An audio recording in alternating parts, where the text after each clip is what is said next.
오늘 말씀 제목을 이러시면 안 됩니다, 이렇게 정했습니다. 이런 제목으로 오늘 주의 말씀 함께 나올 때 이러면 안 되겠구나 라는 걸 깨닫고 우리의 삶이 더 하나님이 기뻐하시고 원하시는 자리로 돌아갈 수 있기를 주의 이름으로 축원합니다. 성경의 이 사복음서에는 예수님의 삶의 전반을 다루는 것 같지만 실제로 자세하게 살펴보면은 예수님이 세상을 떠나기 일주일 전의 사건으로 집약되어 있는 것을 볼 수 있습니다. 그 사람들은 어떻게든지 예수를 공경에 빠뜨리고 죽이려고 찾아와서 시비를 걸고 엉뚱한 질문을 하고 말도 안 되는 말로 태클을 거는 것을 볼 수 있습니다. 그래서 그들이 공경에 빠뜨릴 질문할 때 주님께서 계속 지혜로 방어하시다가 오늘 본문에는 이제 방어만 하시다가 예수님이 지적하는 겁니다. 공격하는 모습을 볼 수 있습니다.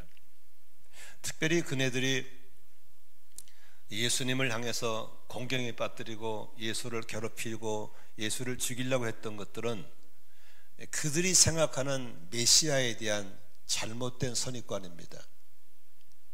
그래서 그들은 그 잘못된 메시아의 선입관 가지고 자꾸 예수를 태클을 걸고 예수를 괴롭혔던 것입니다.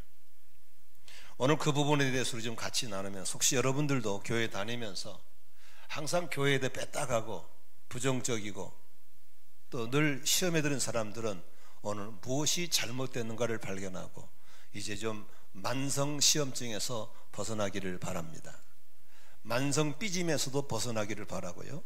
항상 한 발 빼놓고 앉아서 늘 떠나지도 않고 들어오지도 않는 그런 엉거주춤한 신앙들이 치유되고 회복되는 날이 됐으면 좋겠습니다.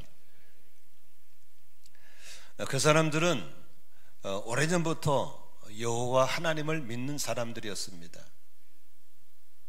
그러면서 성경에서 다시 그들에게 하나님이 우리에게 메시아, 그들의 그리스도를 보내줄 것을 믿고 있었고 기다리고 있었습니다. 그런데 어느 날 메시아가 나타났다고 하면서 곳곳에 거룩한 소동을 일으키고 다니는 한 청년이 바로 예수라는 청년이었습니다. 근데 아무리 살펴보고 둘러봐도 그들이 생각하는 메시아가 아니었습니다. 그래서 저 가짜 메시아 예수를 죽여야 된다, 없애야 된다 하는 것이 그 당시의 세력들의 결론이었습니다. 그래서 교리적으로 바리새인과 사두개인들은 부활신앙 때문에 서로 맞지 않습니다. 바리새인들은 부활을 믿었고 사두개인들은 부활을 믿지 않았습니다. 바리새인들은 진보적이었고 사두개인들은 굉장히 보수적인 사람들입니다. 만나면 상극입니다. 그런데 예수를 죽일 때는 딱 연합합니다. 그리고 서기관들, 율법학자들, 그 사람들도 당시 기득권을 다 가지고 있었어요. 다 정치적으로 다 이게 힘을 연결시켜 있었기 때문에 그 힘들이 총규합을 해서 결국 예수를 십자가에 못 박아 죽입니다. 돌아보면 참 재미있는 것은 그들이 왜 그렇게 예수를 미워했을까? 예수를 싫어했을까? 그것은 예수님을 잘 몰랐기 때문에 그렇습니다. 오늘 여기 계신 분들 중에서 혹시 나는 예수를 잘 알아, 예수를 다 아는 것처럼 생각하신 분들이 있다면 우리도 다시 한번 내가 얼마만큼 예수를 알고 있는지에 대해서 생각할 필요가 있습니다. 좀 돌아볼 수 있는 것은 너무나도 많은 사람들이 예수님에 대해서 자기 스스로 과소평가하고 자기 스스로 생각한다고 하는 겁니다. 당시에 유대 사람들이라든지 당시의 종교 지도자들은 어떤 메시아를 기다리냐면 오랫동안 정치적으로 압박당하는 그들을 해방시켜주는 그런 멋있는 메시아를 기다렸습니다. 그리고 그들에게 새로운 유토피아를 형성할 수 있는 그런 메시아를 꿈꾸고 기다리고 있었습니다. 그런데 예수라는 청년이 와서 자기가 메시아라고 그러는데 보니까 도저히 자기들이 꿈꾸고 기다렸던 메시아관이 아닌 거예요. 그러니까 저건 짝퉁이야, 저건 사입이야, 저건 죽여야 돼 라고 하는 것이 그들의 결론이었습니다. 지금 우리 한국 교회는 어떻게 바뀌고 있냐면, 이제 안 믿는 집안은 새로 예수 믿고 신앙생활을 시작하는 분보다도 부모로부터 믿었기 때문에 태어나자마자 예수 믿게 되는 그런 분들로 이제 한국 교회가 틀이 바뀌어가고 있습니다. 저희 교회도 이제 34년이 됐습니다. 내년 35주년인데, 그러다 보니까 우리 교회에서 태어나거나 아니면 부모님이 믿기 때문에 교회 다니는 분들이 주류를 이루고 있습니다. 그래서 원건 원치 않건 간에 이제 서서히 그네들이 교회 중심이 들어오고, 우리 초창기 멤버들은 뒤로 물러나서 그들을 후원해주고 도와주는 입장으로 바뀌어가고 있습니다. 그러다 보니까 어떤 불화가 생기냐면, 1세대들은 내가 믿으려고 믿었기 때문에 믿음의 줄을 놓지 않습니다. 근데 그네들은 내가 믿으려고 믿은 게 아니고 엄마가 믿었잖아, 그러니까 나는 교회 따라온 거예요. 소위 모태신앙인들이 갖고 있는 기질이 됩니다. 그리고 모태신앙이 아닐지라도 교회를 오래 다니신 분들, 우리 교회는 30년 넘게 다니신 분이 의외로 많습니다. 이런 분들, 아니면 또 우리 교회는 오시 안 됐지만 다른 교회에서라도 오래 다니신 분들, 이런 분들 속에는 항상 자기가 믿는 예수에 대해서 기본적인 불만이 있습니다. 떠나자니 떠날 수 없고 믿자니 속상할 때가 참 많습니다. 예를 들면 어렸을 때부터 그들은 주일학기도 배운 것이, 하나님은 전능하신 하나님이야, 우리를 사랑하신 하나님이야, 예수 이름으로 기도하면 다 응답 주셔, 이렇게 배워왔는데 어느 날 그 전능하신 하나님이 나의 하나님이 아닌 거예요. 기도해도 응답이 없는 거예요. 이런 분들은 이제 헷갈린 겁니다. 예를 들어서 아버지나 어머니 중에서, 할머니나 사랑하는 할아버지 중에서 지병으로 고생할 때 열심히 기도하면 살려준다 그래서 열심히 기도했는데 돌아가셔 버렸다. 그러면 무슨 마음이 생깁니까? 짝퉁이구만, 나를 사랑하지 않는구만, 하나님 전능하시지 않는데, 이러면서 소위 시험 든다 그러죠. 그걸 우리는 삐졌다 그럽니다. 삐져버립니다. 그래가지고 한 발 딱 빼고 교회를 나올 듯 말 듯, 떠나자니 그동안 관계가 있고 들어오자니 시험 들고, 이런 분들이 의외로 많다는 겁니다. 좀 적극적인 사람들은 이 땅에 교회를 없애버려야 돼, 예수는 없어, 다 사기꾼들이야, 이렇게 아주 극렬하신 분도 있습니다. 그래서 교회를 폄하시키고 교회를 해방하는 가장 앞잡이들이 누구냐면 장로, 권사, 집사 아들입니다.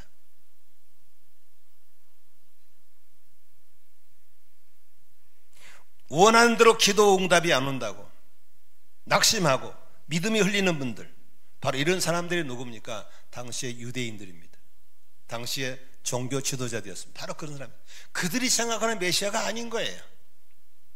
우리 메시아는 이렇게 쪼지한 청년이 아니라 저는 뭐 이렇게 다니면서도 멋있는 메시아, 권력도 힘도 있고 노마를 때려 엎어가지고 해방시켜주고 우리에게 유토피아를 만들 그런 메시아를 꿈꾸고 있었는데 왜 저런 게 메시아냐 이거.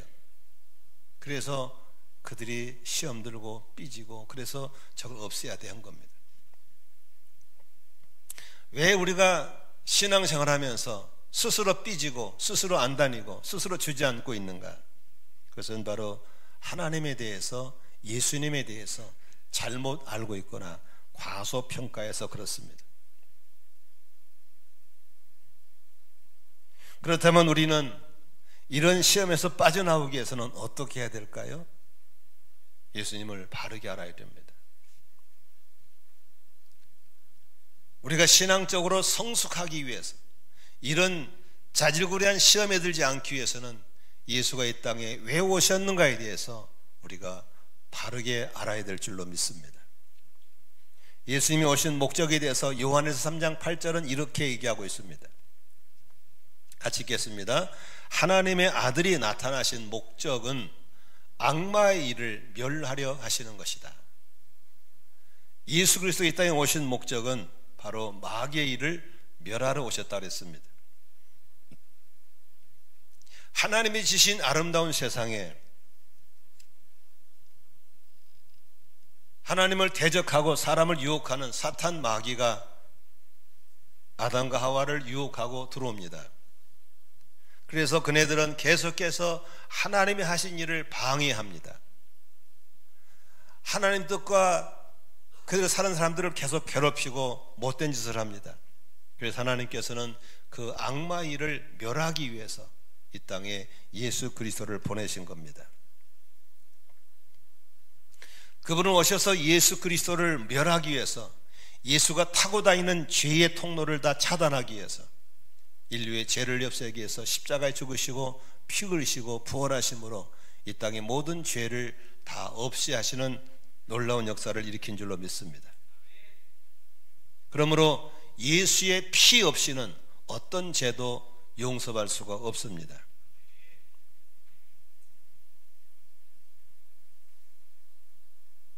우리는 신앙생활하면서 그냥 다니는 사람이 있습니다. 교회를 그냥 다니는 사람 죄송하지만 그냥 핸들 잡고 그냥 가는 사람 똑같아요. 어디 가는지도 몰라. 그 사람은 어디 처박히건 어디론 잘못돼 가도 모르는 사람들이야.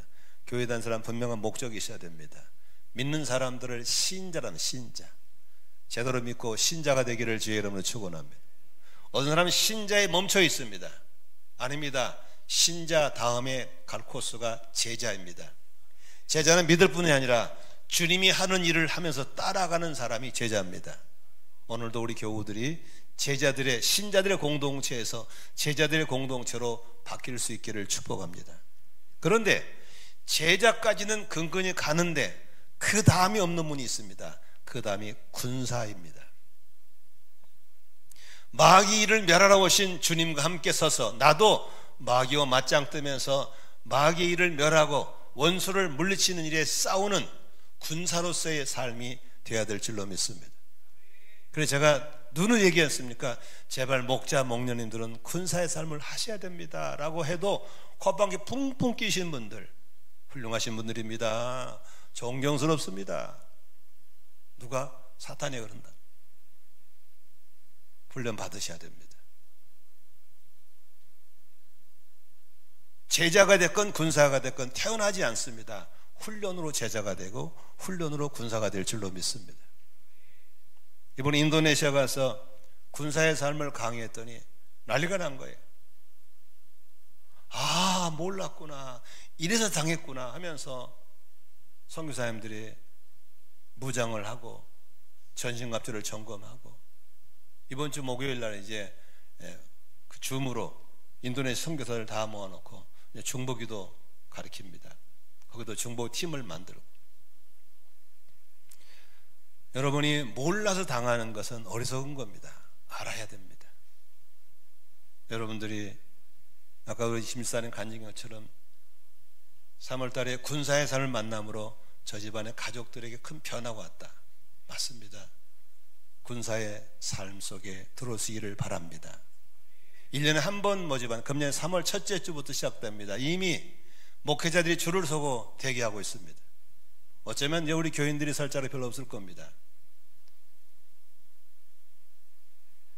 주님은 이 악마의 싸움에 승리하기 위해서는 그분은 십자가의 고난을 통과했듯이 우리가 영적 전쟁에 승리하기 위해서는 우리도 때로는 고난을 통과해야 될 줄로 믿습니다. 성김은 스데반 집사가 있습니다. 초대교회 집사입니다. 성경이 충만했습니다. 온 교우들이 칭찬하고 뽑은 지도자입니다. 이분은 영혼을 구원하기 위해서 전도 나갔다가 돌멩이 맞아 죽습니다. 우리가 보면은 실패 인상 같습니다. 젊은 사람이 신앙생활하다가 전도하다가 돌에 맞아 죽었다, 실패한 사람 같죠. 그러나 하나님은 그 사람을 실패자로 보지 않습니다. 위대한 영웅으로 봅니다. 왜 그렇습니까? 그가 전도하다가 돌에 맞아 죽음으로 인해서 기독교가 전 세계에 퍼지게 하는, 마귀는 전도를 못하게 막으려고 죽였지만 그것 때문에 전도가 온 세상에 퍼뜨리는 위대한 역사가 거기서 일어나는 걸 보게 되는 것입니다. 많은 사람들은 예수를 죽여놓고 그가 성공했다 했습니다. 그러나 예수가 죽음으로 인해서 마귀는 꺾여진 걸 믿으시기를 바랍니다. 우리가 신앙생활할 때 크고 작은 영적 전쟁 속에서 어려움 당할 때 있습니다. 그러나 그 어려움이 오히려 더 좋은 결과를 가져올 수가 있는 것입니다. 이번에 코로나 3년을 보내면서 저에게 자주 하는 칭찬이 있습니다. 두 가지입니다. 목사님, 어떻게 이런 코로나가 올 줄 알고 교회 부채를 다 청산해버렸습니까? 신의 한 수입니다. 이런 분들. 어떻게 코로나가 올 줄 알고 이렇게 가정교회를 전환해가지고 성도가 전혀 유동하지 않고 오히려 헌금이 늘 수 있는 그런, 다른 교회는 막 교인들이 빠져나가고 헌금이 줄고 난리인데 우리는 아무 없이 갈 수 있는 건 신의 한 수입니다 그러거든요.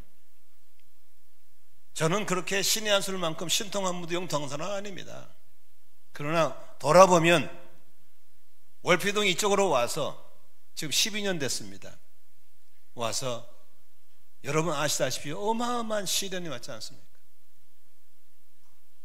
담임 목사가 목회를 떠나고 그만두고 싶고 우울증 걸리고 교회가 그런 어마어마한 쇠파가 몰려왔을 때 사람들이 저 교회는 끝났구나, 저게 한계구나, 실제로 정말 목회를 관두고 싶어서 멘토를 찾아가서 저는 여기까지 갔습니다, 이럴 때도 있었습니다.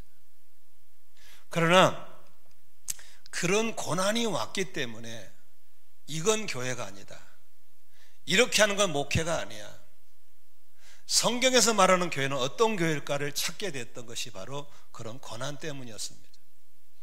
그래서 잘 되건 못 되건 중요하지 않고 성경대로 해보자 해서 시작한 게 하우스처치 가정교회인 줄로 믿습니다. 그래서 요령 피우지 않고 원칙대로 그렇게 시스템 목회가 아니라 DNA 목회로 왔습니다. 가정교회를 10여 년을 하다 보니까 우리 속에 외부 요인 다 차단시켜버리고 있는 사람 계속 필터링하고 이러다 보니까 사람들이 영이 맑아지고 교회가 하나님 마음을 알게 되니까 교회가 평안해지고 할렐루야, 헌금은 늘어가고 세례를 계속 주게 되는 이런 교회가 된 줄로 믿습니다. 부채를 없애는 것도 마찬가지입니다. 성경대로 하려면 부채 때문에 안 되겠더라고요. 부채가 있으면 자꾸 목회자가 재정에 신경 쓰게 되고 성경대로 하는 게 문제가 오겠더라고요. 그래서 장로님들하고 의논한 결과 없앱시다. 여러분, 주차장을 반을 없애고 교육관 없애는 거 쉽지 않습니다. 저도 지금도 교육관 자네만 가면 내 마음이 아픕니다. 그쪽만 바라보면 내 마음이 쓰립니다. 내가 무능하구나, 그런 죄책감도 있습니다. 그러나 그때 부채를 싹 없애버렸기 때문에 소신껏 할 수 있는 겁니다. 아멘이시죠?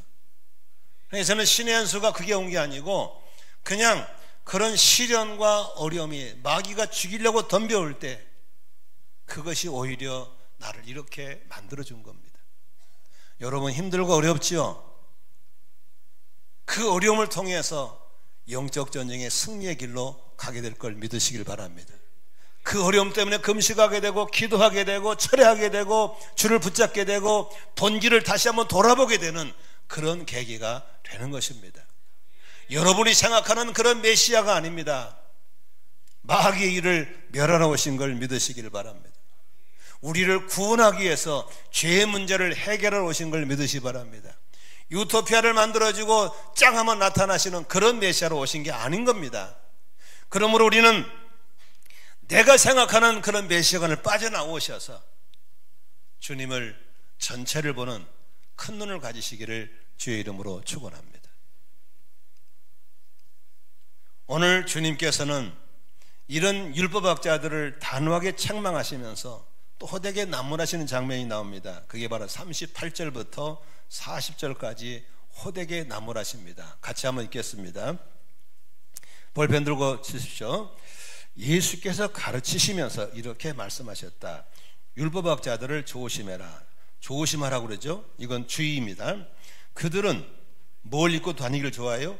예복 입고 다니기를 좋아하고, 장태에서 뭐 받기를 좋아해요? 인사 받기를 좋아하고, 회당에서는 뭘 좋아해요? 높은 자리 앉기를 좋아하고, 잔치에서는 윗자리 앉기를 뭐하고 좋아한다.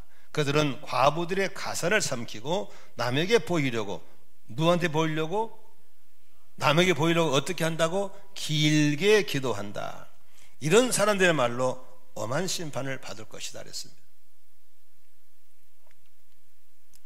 당시의 율법학자들은 자신이 그렇게 하나님 말씀을 많이 아는 사람이고 전문가라는 걸 드러내기 위해서 옷도 일반인처럼 입지 않고 하얗게 딱 드러난 입고 다니고, 방울들을 주르륵 잘라가지고 금방 찰랑찰랑 소리가 나게 다니고, 간내 많은 사람들이 인사하고, 밥을 먹을 때는 상석에 앉고, 기도할 때는 사람에게 보이려고 기도를 길게 하고, 이런 사람이었습니다. 이런 사람들을 be careful, 조심해라 그랬습니다. 이런 사람들은 심판받을 거라고 그랬습니다. 말씀을 준비하다 보니까 여기 회중 가운데 제일 위험한 사람이 있더라고. 제가 제일 위험한 거예요. 어느 날 보니까 제 직분상 조명을 받아야 될 자리, 제가 직분상 간 데마다 상석에 앉게 되고 사람들에게 인사받게 되고, 이런 내가 매우 위험한 사람이란 사실을 보면서 정신이 번쩍 났습니다. 우리 교회는 이 하나의 문화가 되어버렸는데, 담임 목사가 식당에 가서 줄 서서 밥 먹는 거, 이게 우리 교회는 자연스러운 문화하고 이상하지도 않습니다. 그런데 외부에서 손님들이 우리 교회로 와서 밥을 먹을 때 제일 큰 충격이 그거랍니다. 어떻게 당윤양 목사님이 줄 서서 밥을 먹냐고, 희한한 교회라고 하면서 놀란다는 겁니다. 요새는 청년들이 절대 자리를 안 비켜줍니다. 이것들이야죠. 근데 하나도 이상하지 않습니다. 제가 31살 때 교회 담임이 됐습니다. 33살 때 교회 목사 안수가 왔습니다. 31세 때 담임 목사가 돼가지고 교회 쓰레기통 비우려고 들고 나갔더니 밭에서 일하시던 기억자로 굽어진 할머니 집사님이 쫓아오더라고요. 와서는 말이에요,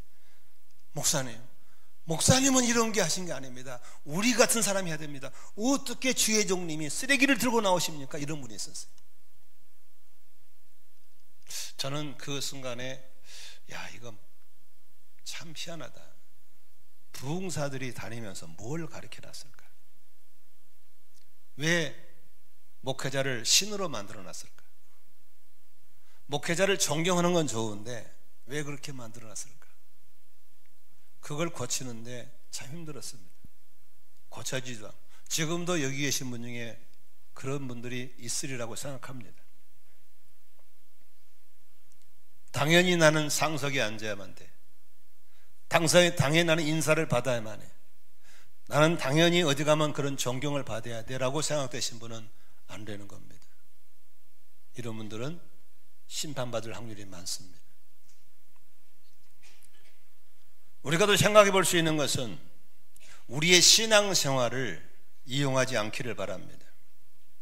우리가 이렇게 신앙생활하는 이유는 겉모습에 치중하기보다도 내면에 집중해야 될 줄로 믿습니다. 율법학자들은 옷 모습부터 다른 사람들이 보기에 눈에 드러난 옷을 입고 다녔습니다.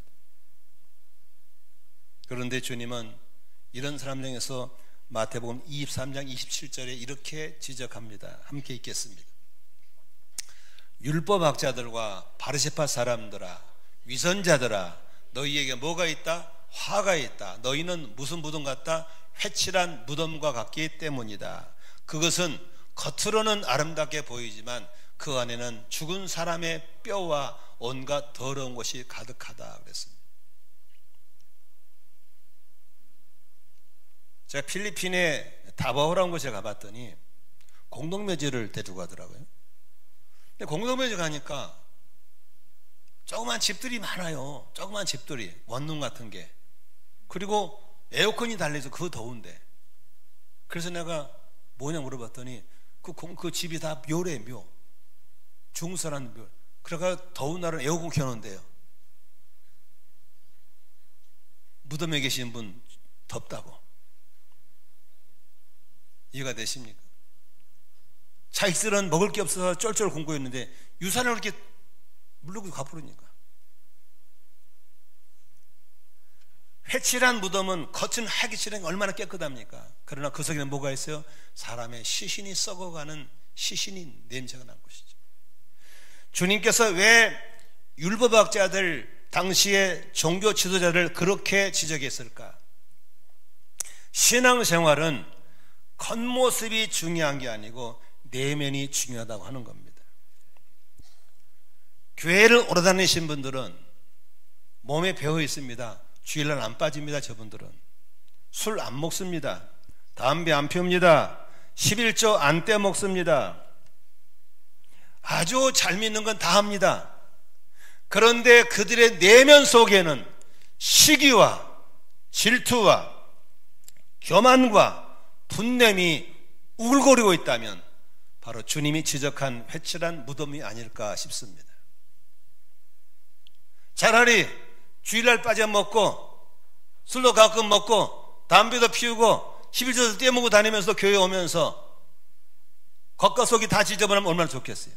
겉은 굉장히 잘 매는 것 같고 경건한 것 같고, 그렇지만 그 안에는 시기와 질투와 분노와 교만이 가득 차 있다면 오늘 주님께 지적받는 사람이 될 수 있다고 하는 것입니다.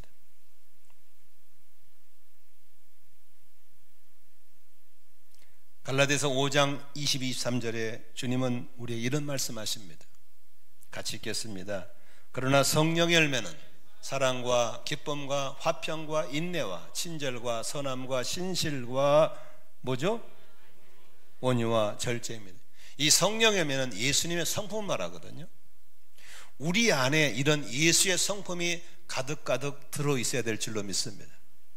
좀 부족할지라도.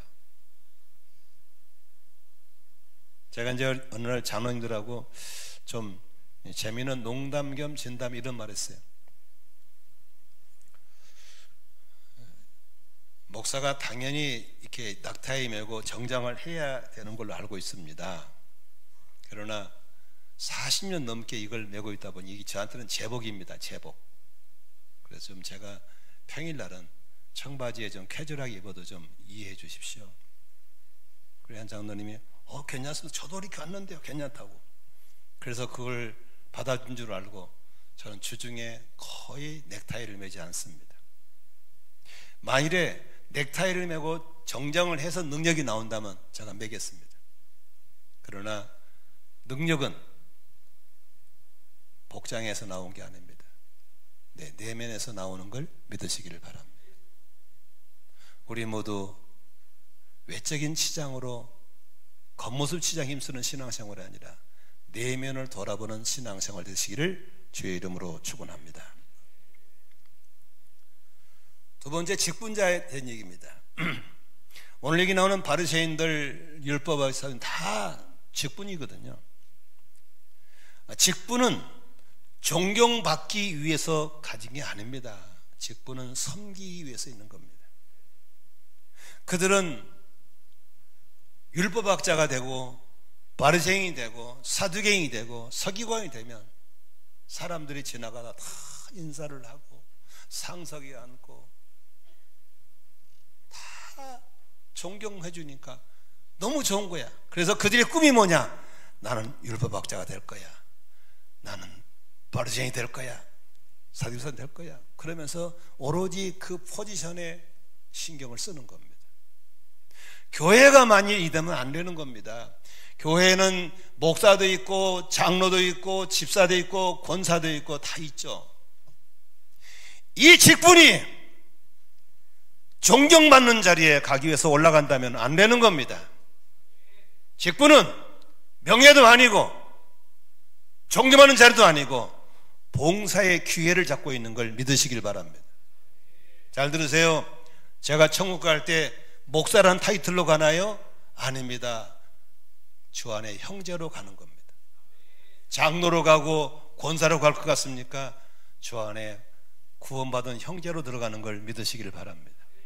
직분은 이 땅 위에서만 필요한 겁니다. 뭐 위해서?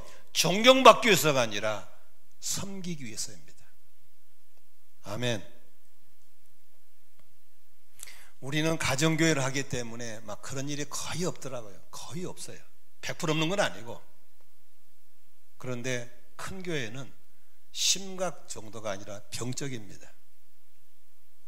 장로 투표할 때 되면요, 선거운동 찾아다니면서 다 전화 돌리고 해가지고 부탁합니다. 꼭 참석해 주세요. 한 표 부탁합니다.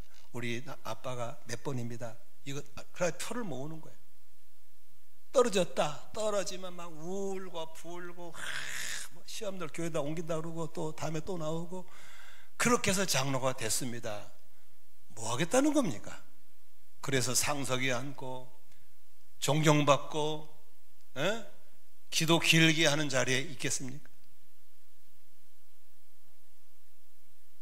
혹시 여러분 속에서 그런 직분이 존경받는 목적으로 직분을 갖고 싶다면 여러분 오해한 겁니다.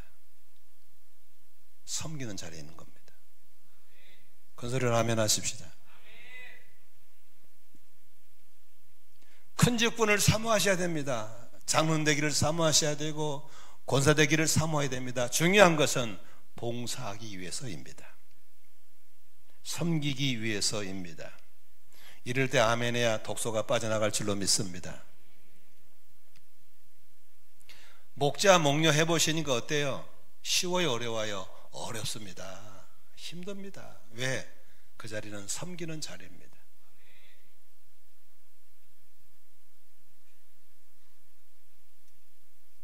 교회 생활은 자신의 유익을 위해서가 아니라 남을 돕기 위해서 있어야 됩니다. 돈 문제 깨끗해야 됩니다. 목자나 목녀나 부목자, 예비목자가 우리 목원들에게 급하다가 돈을 꾸었었다. 그러면 그분들이 돈을 줄 때, 빌려줄 때 뭘 보고 주겠어요? 목자, 목녀고 집사고 자녀에게 빌려준 겁니다. 돈이 나쁜 게 아니라 사람이 나쁜 게 돈이 나쁜 거잖아요. 돈이란 게 마음대로 안 되잖아요. 많이 못 갚으면 어떻게 되겠어요? 하나님 망신당하고 교회 망신당하고 한 영혼 실족시키는 어마무시한 죄를 짓게 되는 겁니다. 그러므로 우리가 정말 한국 선비들처럼 끼니를 굶는 한 있더라도 우리 공동체 지체들끼리는 돈거리 하지 않기를 주의 이름으로 축원합니다. 오늘 주님께서 마지막 그들에게 또 지적하고 이러시면 안 됩니다 한 게 뭐가 있냐면 바로 헌금에 대한 부분입니다. 41절 44절까지 한번 성경을 펴시고 같이 한번 읽겠습니다.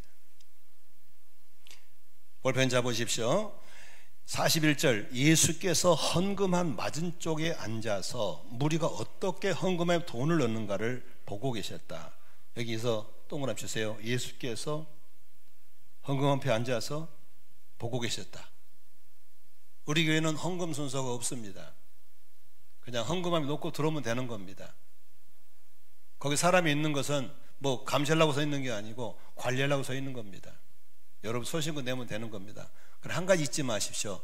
우리 주님은 보고 계십니다. 그런데 두 종류의 사람이 있었습니다.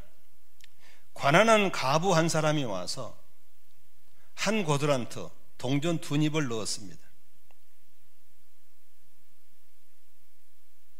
그런데 또 보니까 부자가 와서 헌금을 자기 생활비 일부를 뚝 떼서 헌금하는 것이었습니다. 그때 주님께서 누가 더 헌금을 많이 한가에 대해서 말씀하셨습니다. 우리는 여기서 예수님이 생각하시는 헌금에 대한 기준을 우리가 알고 있어야 됩니다. 지난주에 목요일 날 어떤 후배 목사님하고 같이 차를 타고 가는데 그 친구가 성경을 깊이 연구하는 시간이 많다면서 나한테 묻더라고요. 형님, 성경을 보다 보니까 가장 많이 나오는 단어가 뭔지 아세요? 그래. 여러분, 이 두꺼운 성경에서 가장 많이 나오는 단어가 뭐겠어요? 에? 우리 이하 목자님 성경 사랑하니까 무슨 단어가 제일 많이 나올 것 같아요? 멀리 뭐 얘기 난 들리게 해봐. 사랑이 많다고? 사랑. 사모님 사랑 많이 해주세요.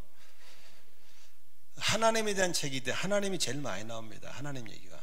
그 다음에서요, 그 다음에 많이 나온 단어가 돈 얘기입니다. 돈, 재물, 재정 뭐 다 돈에 대한 얘기입니다. 여기서 보세요. 예수님께 하신 말씀이 하나님과 재물을 겸하여 섬길 수 없다. 예수님도 하나님 못지않게 힘 있는 게 돈이란 걸 알고 있는 겁니다. 우리가 신앙생활을 잘하기 위해서는 이 돈 문제를 해결하지 못하면 절대로 신앙을 잘할 수 없습니다. 지금 전 세계적으로 종교인들이 인구가 떨어지거든요. 전 세계 기독교 인구가 떨어지거든요. 종교를 안 가요 사람들이 이제. 왜인지 아세요? 돈이 잡아버린 겁니다. 만몬신이 전 세계 인구를 끌어가고 있는 겁니다. 신앙생활을 잘하고 끝까지 이 자리를 지키기 원하시면 돈의 문제를 해결하셔야 됩니다. 첫째, 부채에 매이지 않기를 바랍니다. 돈에 대한 자유함이 있기를 바랍니다. 아멘이시죠? 그런데 우리는 많은 사람들이 이 헌금 부분에 잘못 알고 시험 듭니다. 우리는 헌금을 누가 얼마나 했는가 액수로 자꾸 봅니다. 잘못됐습니다. 주님은 액수를 보지 않습니다. 얼마가 아니라 퍼센테이지입니다. 얼마나 마음과 진심과 정성이 담긴 헌금인가를 주님은 보고 있는 걸 믿으시 바랍니다. 부자가 냈으니까 뚝 떼서 많이 냈겠지. 액수가 당연히 부자가 많겠죠. 가난한 가부는 아무것도 없습니다. 그러나 자신이 있는 걸 다 털어서 정성껏 냈습니다. 액수로 말하면 부자가 낸 헌금하고 가난한 과부원과 비교가 안 되죠. 그러나 주님은 가난한 과부의 돈을 더 많이 했다라고 인정해 주는 겁니다. 여러분, 헌금을 누구 보고 내는 거예요? 사람 보고 내는 게 아니잖아요. 하나님 보고 내는, 하나님 앞에 인정받으려면 액수가 아니라 우리의 마음의 중심이고 액수가 아니라 퍼센테이지인 걸 믿으시기를 바랍니다. 그러므로 여러분, 교회 다니면서 헌금을 많이 못했다고 너무 기죽을 필요 없습니다. 많이 냈다고 자랑할 필요도 없습니다. 주님 앞에 인정받는 게 중요한 걸 믿으시길 바랍니다. 더군다나 우리 교회는 부채가 없기 때문에 전혀 헌금에 대한 관심도 신경 쓰지 않습니다. 소신껏 하면 됩니다. 소신껏. 저는 세계에서 제일 큰 교회에서 신앙생활을 했습니다. 여의도 순복교회 다닐 때 25살 때 성령의 불을 받았습니다. 은혜 받았습니다. 너무 좋았습니다. 너무너무 주님을 사랑하니까 드리고 싶더라고요.